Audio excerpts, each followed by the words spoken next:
Почетокот на 19-тиот век на Балканот значел и почеток на крајот на османлиското владење со делови од регионот. Во 1804 година започнало првото српско востание. Овој бунт бил организиран и изведен од страна на локалните српски кнезови. Востанието нема да успее. Србите не можеле да ги издржат османлиските налети во 1813 година и морале да го положат оружјето. Меѓутоа, воениот пораз на српските востаници наскоро бил заменет со триумф. 2 години подоцна, благодарение на изменетата политичка и воена карта на Европа, србите повторно кренале востание со кое успеале да добијат автономија. На крајниот југ на Балканот, на Пелопонес, во март 1821 година избило уште едно востание. Така започнала грчката борба за независност. За разлика од настаните во Србија, грчката борба за независност мобилизирала голем дел од европската интелектуална елита. Филелинизмот, кој се појавил во Европа во 18-тиот век, ги донел резултатите. Постепено и европските влади започнале да се вмешуваат во грчкото востание. Покрај притисокот на филелените, пресуден бил политичкиот, економскиот и воениот интерес на одредени европски држави – Русија, Велика Британија и Франција.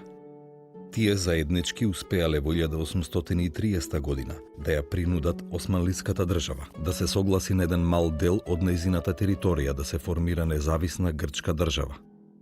Интересно е да се напомене дека овие востанија биле кренати во периферните области на османлиската држава. Извесен број на македонци земале активно учество во српските востанија. Малку е познато дека еден од првите српски пратеници во странство, Михајло Герман, бил по потекло од Османлиска Македонија. Тој бил пратеник во Влашка, Санкт Петерсбург и Цариград. Еден друг човек по потекло од Македонија, Петар Ичко, исто така оставил печат на српската историја. Тој успеал во 1806 година да склучи еден мировен договор со османлиската централна власт. Тој договор останал запаметен како Ичковиот мир. Петар Новаковиќ Чардаклија бил испратен на дипломатска мисија во руската престолнина Санкт Петерсбург. Учеството на македонците во грчкото востание било помасовно отколку во српското. Никола Атанас од Воден, Ставро Јоан од Охрид, Сотир Дамјановиќ од Битола, воденчанецот Ангел Гацо и неговиот син Мицо, кој подоцна станал генерал во грчката војска. Димитар Цами Караташо исто така учествувал во грчкото востание. Тој по создавањето на грчката држава станал и аѓутант на кралот Отон. Создавањето на независни и автономни балкански држави значило и почеток на формирање на балканските нации. Пред добивањето на државноста не можеме да говориме за постоење на посебни нации на Балканот. Пред новите државни власти постоел голем проблем – описменување на населението и изградба на национална свест. За таа цел биле формирани основни училишта, гимназии, а во Атина во 1837 година и универзитет. Треба да се нагласи дека Македонија во почетната фаза од развојот на балканските нации не можела да биде сметана како дел од национална територија. Кога е во прашање Грција, британскиот историчар Шенан Пекам забележал дека Македонија не била дел од аспирациите на новата држава. Во Србија исто така започнал процесот на создавање на нацијата. Еден голем српски историчар забележал дека и покрај користењето на зборот србин, се уште се користеле зборовите шумадинец, моравец и други. Во Грција, на пример, се воделе жестоки дискусии околу тоа дали современите грци биле наследници на античките хелени или пак биле ромеи, поточно наследници на Византија. Помеѓу грчките интелектуалци, непосредно по независноста, се водела голема дебата околу прашањето на припадноста на античките македонци. Поточно, дали тие припаѓале на античката грчка заедница или пак биле посебен народ. Врвни грчки интелектуалци сметале дека античките македонци не биле дел од античкото грчко наследство. Еден влијателен интелектуалец, Јаковос Ризос Нерулос, Во еден свој говор, одржан на атинскиот Акропол, изјавил: битката се случи кај Херонеја, во која победи Филип, уништувајќи ја елинската слобода. Меѓутоа Филип направи нешто пострашно. Тој го создаде Александар. Овие ставови само покажуваат каков бил односот на добар дел од грчките интелектуалци кон античка Македонија. Сепак, тоа се променило. Како што можеме да забележиме, Македонија не можела да биде дел од аспирациите на балканските земји за територијално проширување од многу едноставна причина. Во новите држави не биле јасни границите на тоа што се сметало за нација. Дали границите на нацијата биле оние на новите држави или пак тие биле далеку поголеми.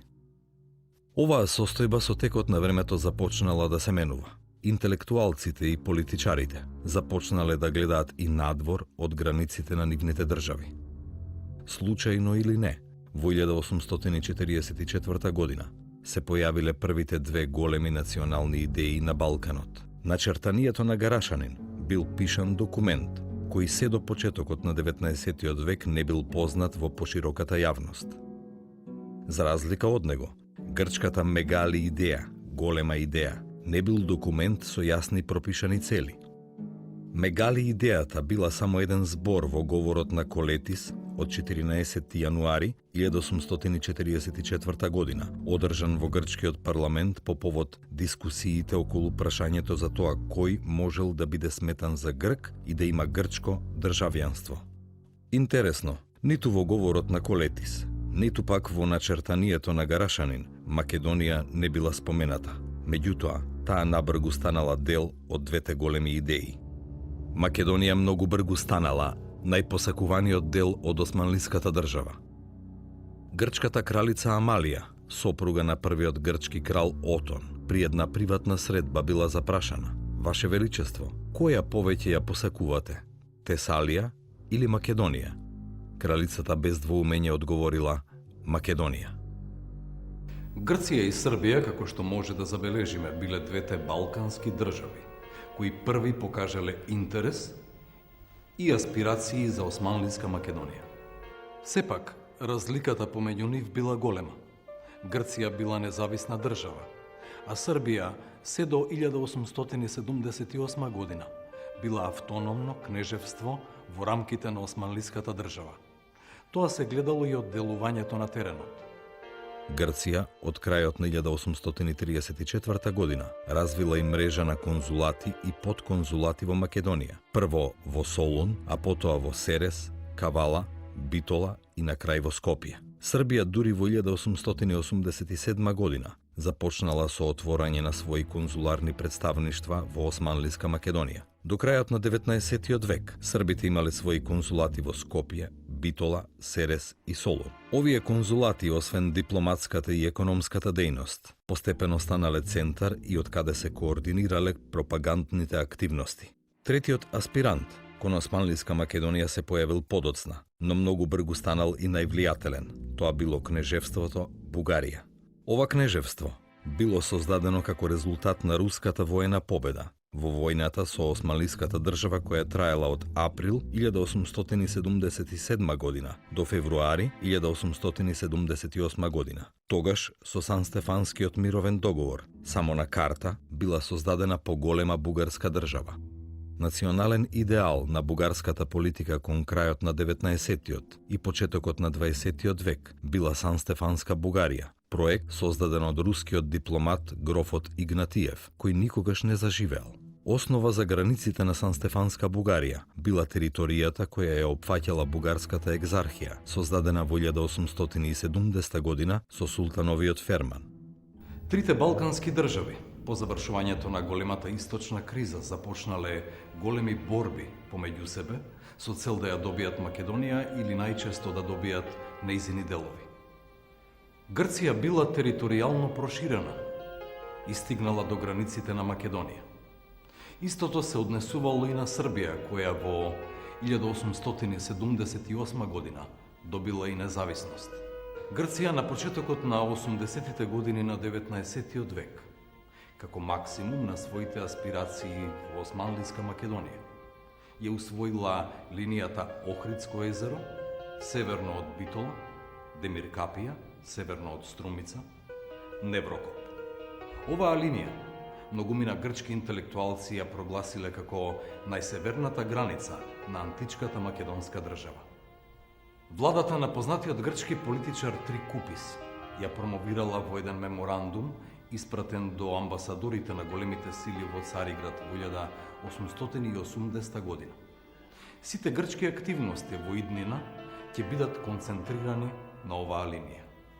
Србија, по склучувањето на конвенцијата со Австро-Унгарија во јуни 1881 година, своите активности за територијално проширување ги насочила кон османлиските територии, меѓу кои била и Македонија. Бугарија, се уште формално во рамките на османлиската држава, исто така започнала да покажува голем интерес и активност во и околу Македонија. Константин Стоилов, влијателен бугарски политичар во 1883 година, ги одредил линиите по кои во иднина ќе се движат бугарските активности. Во еден извештај до бугарскиот кнез Александар Батенберг, Стоилов подвлекол: за реализирање на таа цел, ние ќе треба да ги користиме следниве средства. Прво, просветата, училиштата во најширок обем.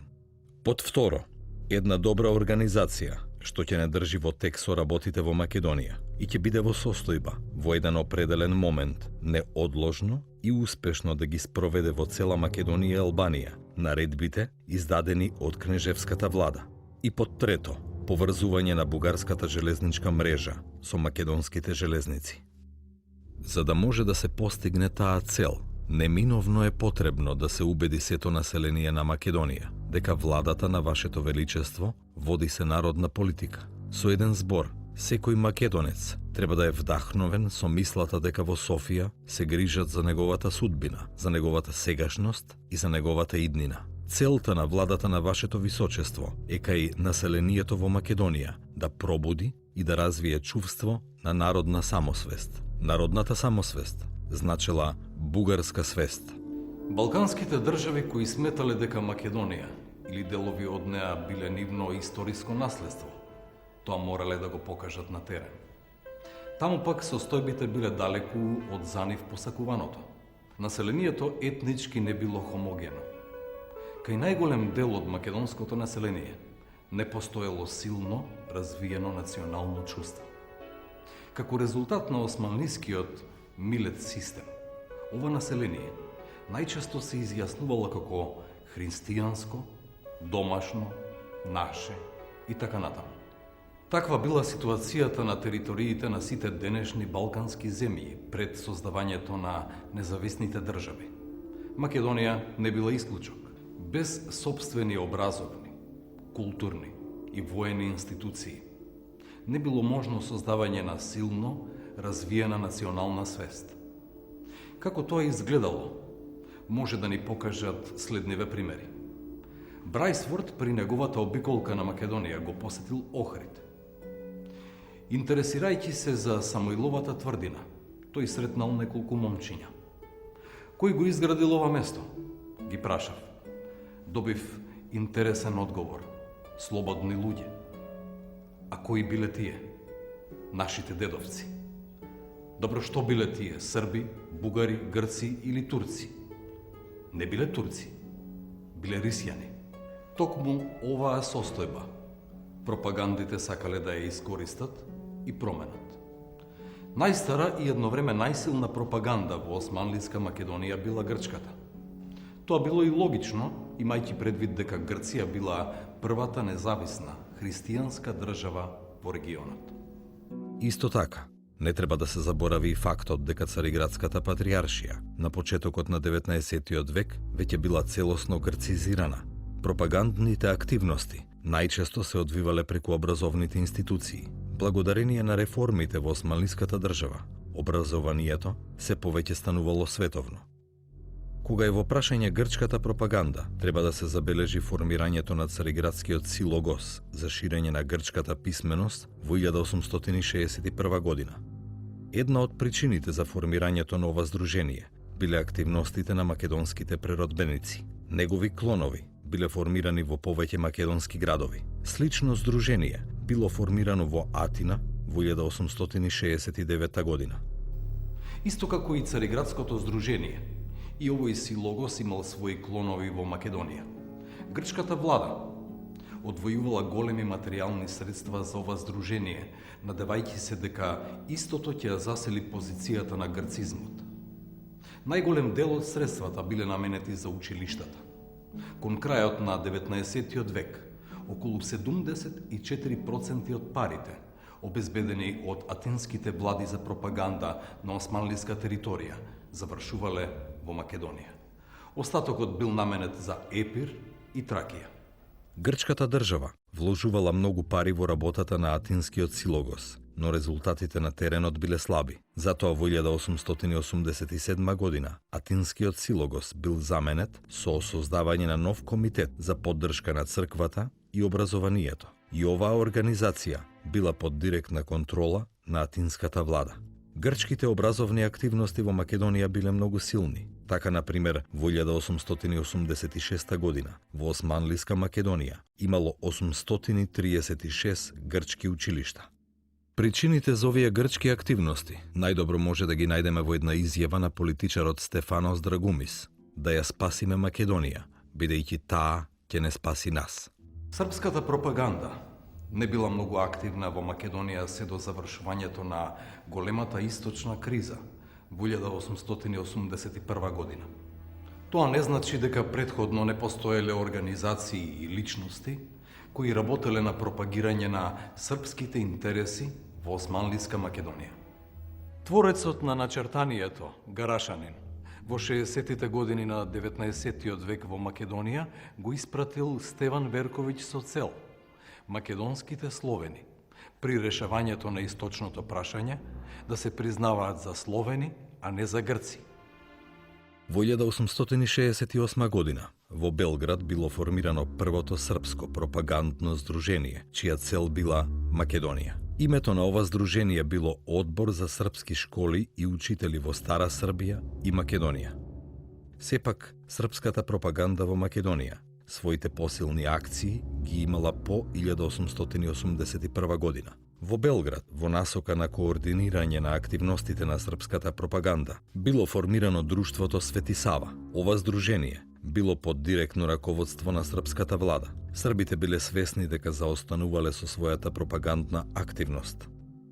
Постепено, училишта на српски јазик биле отворени во Кичево, Прилеп, Битола, Скопје, Поречието и на други места. Во споредба со бројот на училиштата на грчки јазик, оние на српски биле само 217 на почетокот на 20 век. Бугарската пропаганда во Македонија била засилена по создавањето на кнежевството Бугарија во 1878 година. Бугарите се обидувале понекогаш умешно и успешно да ја искористат заедничката борба со македонците против Цариградската патријаршија. Создавањето на бугарската екзархија во 1870 година било многу значајно за влијанието на бугарската пропаганда во Македонија. Зад многу активности на екзархијата стоела владата во Софија.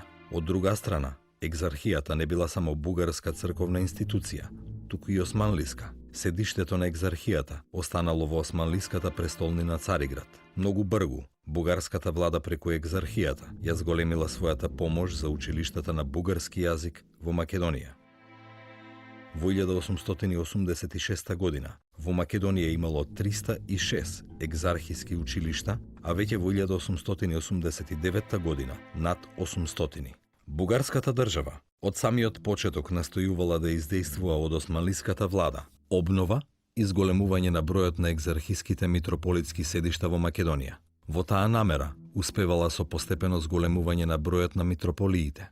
Така во периодот од 1890 до 1897 година екзархијата со помош на бугарската влада добила митрополитски места во Скопје, Охрид, Велес, Неврокоп, Битола, Дебар и Струмица. На тој начин биле засилени позициите на бугарската пропаганда. Кога е во прашање делувањето на бугарската дипломатија во Македонија, треба да се има предвид дека Бугарија не била независна држава. Затоа таа не можела да има своји конзулати во Османлиска Македонија. Тоа било заменето со отварањето на бугарските трговски представништва во Солун, Битола, Скопје и Серес. Овие трговски агентства ја имале истата функција како и српските и грчките консулати и тие биле во служба на пропагандата. Како дел од борбата за Македонија и пропагандата, неодменливи биле и картите, историски и етнолошки. Целта на создавањето на овие карти била едноставна. Преку нив се сакало да се покаже историското право врз Македонија, но и етничката распространетост. За македонците немало место на овие карти. Картографската војна околу Македонија започнала за времето на големата источна криза. Картата на германскиот географ и картограф Киперт, издадена во 1876 година, предизвикала силна грчка реакција. Грците сметале дека несоодветно било прикажано присуството на грчкиот елемент на оваа карта. Освен барањето на корекција на оваа карта, кое било удоволено во 1878 година, грците настојувале да објават карта која би ги изразувала нивните гледишта за етнолошката карта на Македонија и дел од Балканот. Тоа и го направиле во 1877 година, кога во Лондон била објавена картата на издавачката куќа Стенфорд. На оваа карта, зад која стоел грчкиот амбасадор во Лондон Генадиос, на скоро целата територија на географска Македонија било прикажано грчко присуство. Картографската борба била отворена. Сепак, вистинска ерупција на реакции предизвикала картата на Спиридон Гопчевиќ, објавена во 1889 година. Оваа карта, за разлика од оние објавени на српски јазик, била забележана во Европа. Тоа и била целта. На неа србите во Македонија биле присутни се до Солун. Во 1899 година била објавена картата на Николаидес. На неа грчкиот елемент како мнозинска етничка групација се простирал се до линијата Охридско езеро, северно од Битола, Демиркапија, северно од струмица Неврокоп. Една година подоцна и бугарската страна ги прикажала своите амбиции. Еден извонреден исследувач на употребите на историските, географските и етнографските карти во политички цели, кога е во прашање Македонија Вилкинсон, забележал: резултатот од појавата на картите на Гопчевиќ и Николаидес стана императив на појавата на тврдењата на бугарските извори, уште повеќе бидејќи интерпретацијата на картата на Мајнхарт го представуваше официјалното бугарско становиште. Според тоа, во 1900 година, како одговор на потребите на бугарското становиште, се појави картата Кънчев за етнографијата. На оваа карта, очекувано, распространетоста на бугарскиот етнички елемент се протегала до Солун, така грците гледале кон Централна Македонија, а србите и бугарите кон Егеот. Никој не може да негира дека пропагандите имале одредени успеси. Поточно, еден дел од македонското население потпаднало заради разни причини под нивно влијание. Од друга страна пак, постоењето на современата македонска држава и нација се доказ дека успехот на пропагандите не бил голем. Фредерик Мур во својата книга посветена на Балканот запишал: во друга ситуација бев посетен од еден многу просветен македонец. Тој исто така беше бугарин, како што се изјасни, и со истиот здив ми кажа дека тој имал двајца браќа, од кои едниот бил србин, а другиот грк. Овој редок феномен, кој преовладува во многу делови на Македонија, за прв пат тука го забележав. Јас бев збунет и го прашав како таква работа била можна. Македонецот се насмеа и ми објасни дека тој е од видно семејство и заради влијанието. Нивната конверзија значела дека србите му дале на еден од неговите браќа неколку лири за да стане србин, додека грците ги наддале со цена останатите цркви за другиот брат. Постоеле и примери кои ги покажувале неуспесите на пропагандите. Рускиот конзул во Битола Петраев, додека вршел обиколка на Костурскиот реон, заедно со Хилми Паша, забележал како локалното население се изјаснува во поглед на етничката припадност. Во Костурската каза дојдоа да не видат делегации од селата и изјавија дека не сакаат ни грчки, ни бугарски учители и свештеници. Инсистираат тоа да бидат македонци. Кога беа запрашани за нивната националност, одговорија дека се македонци. Овие изјави, кои воопшто не се изолирани појави, покажуваат дека на христијанското население од Македонија му е здодеано од притисокот на разните пропаганди и дека во неговите редови почнува да се буди национална свест, поинаква од оние што му се наметнуваат однадвор. Слична забелешка имал и Ален Апворд на вториот ден од мојот престој во Воден. Отидов на екскурзија со господин Калопотакис во две села. Во Владово, првото село. Побарав да го повикаат човекот кој изгледа беше водечки човек на тоа место и тој дојде во стражарската куќичка и слободно одговори на моите прашања во присуство на еден турски капетан.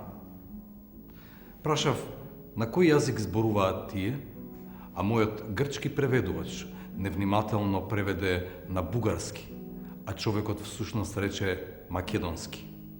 Јас го свртев вниманието кон тој збор и сведокот објасни дека тој не го смета селскиот дијалект што се употребува во Македонија за ист со бугарскиот јазик и одби да го нарече со тоа име. Тоа беше македонски, збор што тој го изговараше во неговата словенска форма, македонски. Балканските држави со своите пропаганди, неретко поддржани од османлиските власти, действувале да го спречат процесот на сопствена, национална идентификација преку црковните организации, во чии рамки се одвивал севкупниот верски и просветен живот, согласно Милет системот. Оттаму, не треба да изненадува што патриаршистите биле грци, подоцна со постигнувањето на договор меѓу патриаршијата и србите. Дел од нив станувале срби, а екзархистите биле сметани за бугари. Затоа забавено се одвивал процесот на национална еманципација. Тоа пак не значило дека помеѓу македонското население не се јавувал стремеж за слобода. Исто како и кај останатите народи во регионот, и во Македонија биле кревани востанија со една цел – ослободување од османлиска власт и создавање на македонска држава. Само државата со своите институции можела да го доврши процесот на создавањето на македонската нација. Пропагандите биле само еден дел од начините и методите како балканските земји да ги засилат своите позиции во османлиска Македонија. Балканските држави кои имале аспирации кон Македонија биле свесни за својата реална моќ. Нивните економии не биле силни, а со тоа и моќта на нивните армии не била доволно голема за да се справи со османлиската воена сила. Султановата армија, која во 1912 година ќе биде поразена од Здружените балкански воени сили во 19. век, се уште била многу посилна од било која друга војска во регионот. Затоа, не чудат и обидите за спогодување помеѓу Србија, Бугарија и Грција за поделба на Македонија на интересни сфери. Преговорите започнале уште во 60-тите години на 19. век. Амбициите на малите балкански држави биле поголеми од реалните можности. Како времето поминувало, се повеќе станувало јасно дека договор за поделба на Македонија на интересни сфери помеѓу трите балкански држави бил тешко остварлив. Во историјата секогаш постојат две страни, две гледишта кои не одговараат едни на други. Точно е дека трите православни држави ја гледале Македонија целосно или барем делови од неа како на своја идна територија. Сепак, исто така е точно дека истакнати општествени и политички дејци во балканските држави биле свесни за националната посебност на македонците. Видниот српски политичар, државник, дипломат и историчар Стојан Новаковиќ во 1888 година напишал: Најпосле, постои уште една појава која не може да се испушти предвид. Тоа е стремежот на македонскиот народ да остане сам за себе, кој бара пат по средината на сите горе споменати стремеши. И оваа тенденција почнаа да се буди, особено од спротивностите меѓу бугарскиот и македонскиот говор и меѓу бугарскиот и македонскиот карактер. Од времето кога бугарската пропаганда почна со голем притисок и острина да удира врз македонските особености во името на панбугаризмот. Новаковиќ не бил единствениот српски политичар кој бил свесен за состојбите во Македонија. Поранешниот српски крал Милан Обреновиќ во разговорот со Шишманов Бугарскиот представник во Париз во 1899 година забележал дека Македонија била посебна словенска област која не била ниту бугарска, ниту српска. Еден врвен бугарски интелектуалец, Петар Драганов, во едно негово дело за етнографијата на македонските словени во 1888 година напишал: Располагајќи со сето ова, словенската филолошка наука би била во состојба еднаш и за секогаш да го разреши македонскиот јазичен спор и безпристрасно да пресуди што во овие три македонско-словенски зборници му припаѓа на бугарското наречје, што на српското и сосема природно, што е она кое не му припаѓа ниту на српското, ниту на бугарското, туку составува собственост само на одделното, самобитното македонско наречје. Во еден разговор со српскиот дипломатски представник во Цариград Владан Ѓорѓевиќ од 6 април 1896 година, бугарскиот кнез Фердинанд забележал: во Македонија главната маса од населението ниту се бугари, ниту срби, туку словени и христијани кои зборуваат јазик подеднакво далечен, или ако сакате подеднакво близок на српскиот и на бугарскиот јазик, но јазик кој е посебен дијалект, ако не и посебен јазик. Грчките интелектуалци не биле исклучок. Професорот на Атинскиот универзитет Неоклис Казазис Македонија ја сметал за грчка земја, но тоа не му пречело да пишува за постоење на население во оваа османлиска област, кое не било ниту грчко, ниту српско, ниту пак бугарско. Тој во своите дела пишувал за постоење на славомакедонски дијалект во Македонија, кој не бил дел од бугарскиот јазик. Еден од организаторите на грчката воена акција во Македонија по Илинденското востание, Павлос Мелас, во своите писма до сопругата Наталија, локалното население го нарекува македонско, не мислејќи при тоа дека истото е грчко. Во 19 век, балканските држави повеќе посветувале внимание на образовната и црковната пропаганда во Македонија. Вооружениот дел бил оставен за подоцна, а патот веќе бил подготвен.